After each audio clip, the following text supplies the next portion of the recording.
Shalom, selamat pagi Bapak Ibu Saudara yang dikasihi Tuhan. Kita bertemu kembali dalam acara Renungan Pagi Spiritual Life. Dan pagi hari ini kita akan sama-sama merenungkan firman Tuhan yang terambil dari Lukas 12 ayat 22 sampai 34. Nah, judul perikop ini adalah hal kekhawatiran. Saya akan membacakan bagian firman Tuhan ini bagi Bapak Ibu Saudara sekalian. Yesus berkata kepada murid-muridnya, "Karena itu aku berkata kepadamu, janganlah khawatir akan hidupmu, akan apa yang engkau hendak kamu makan, dan janganlah khawatir pula akan tubuhmu, akan apa yang hendak kamu pakai.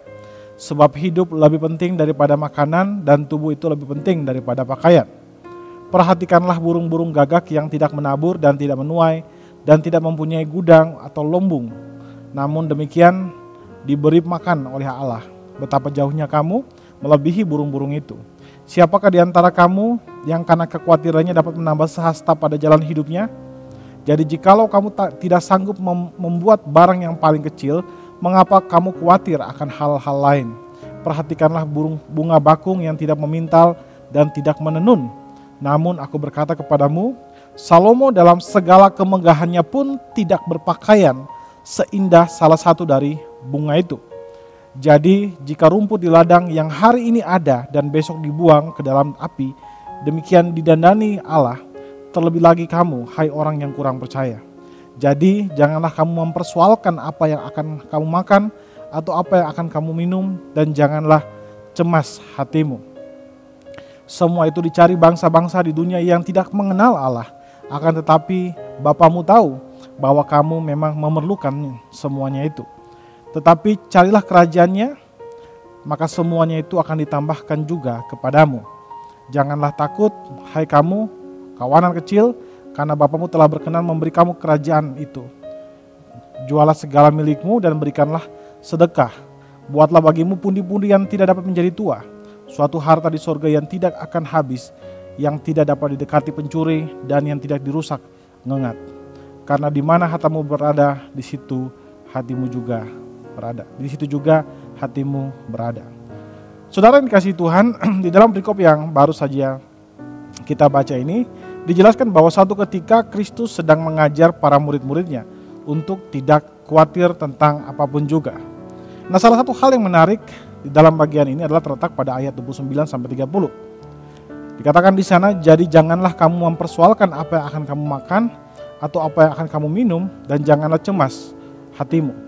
Semuanya itu dicari bangsa-bangsa di dunia yang tidak mengenal Allah. Akan tetapi Bapamu tahu bahwa kamu memang memerlukan semuanya itu.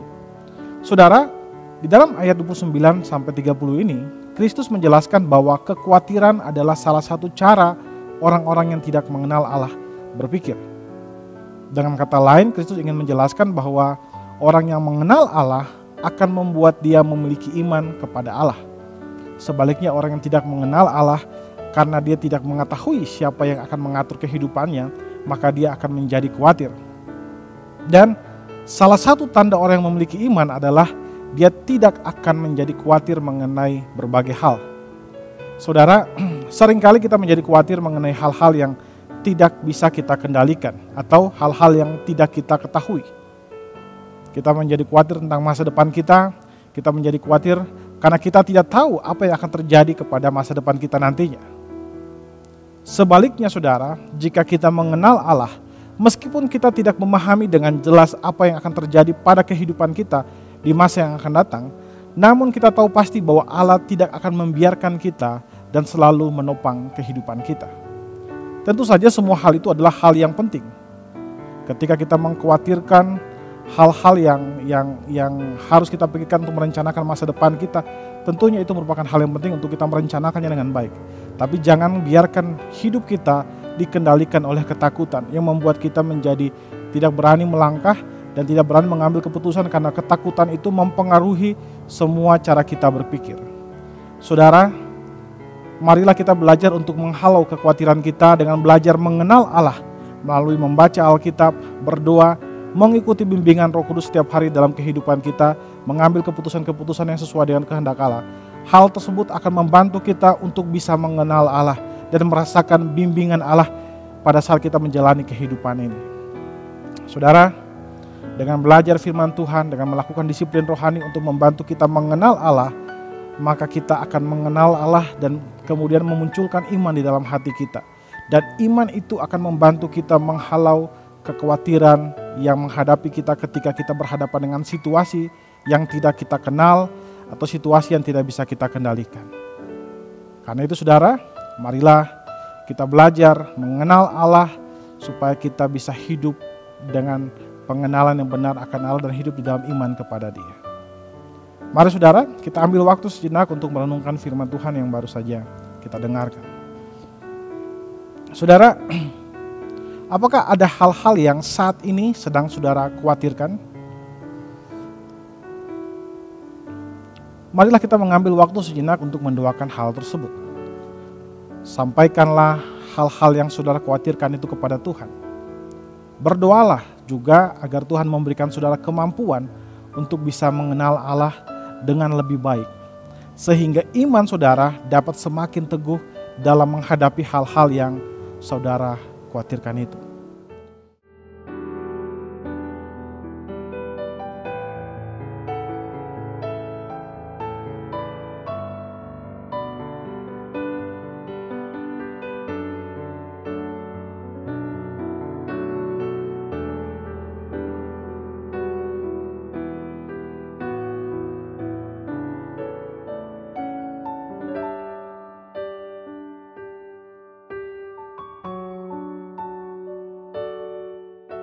Saudara percayalah bahwa Tuhan sudah memberikan saudara keinginan untuk mengenal Allah dengan lebih baik.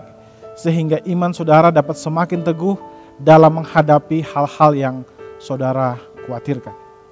Mari saudara, kita tundukkan kepala, kita berdoa. Ya Tuhan Allah Bapa kami bersyukur buat kasih dan setiamu kepada kami Tuhan.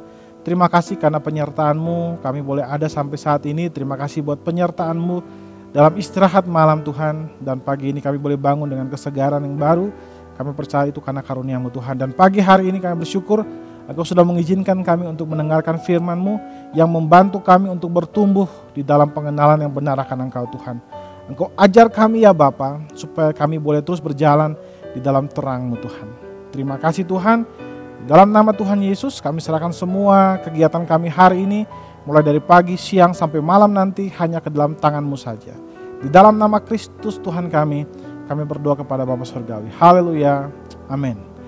Amin. Bapak Ibu Saudara yang dikasihi Tuhan, selamat pagi, selamat beraktivitas, dan Tuhan Yesus memberkati kita sekalian.